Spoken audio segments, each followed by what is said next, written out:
yeah, I'd love to meet with him or talk to him. But we have to get it over with fast. If we get a peace treaty, a ceasefire treaty, I think that leads to peace. That's going to really lead to peace. I don't think anyone wants to go back. They've been doing this for a long time, and it's vicious and violent. And I think if President Putin agrees and does a ceasefire, I think we're going to be in very good shape.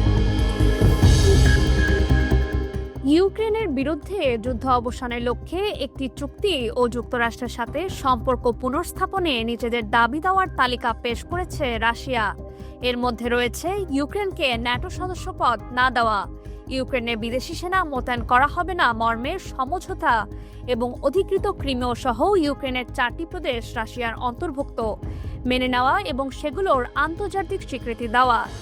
এসব নিয়ে ইউক্রেনের সাথে আলোচনায় বসতে Moscow ইচ্ছুক কিনা তা এখনও পরিষ্কার নয়।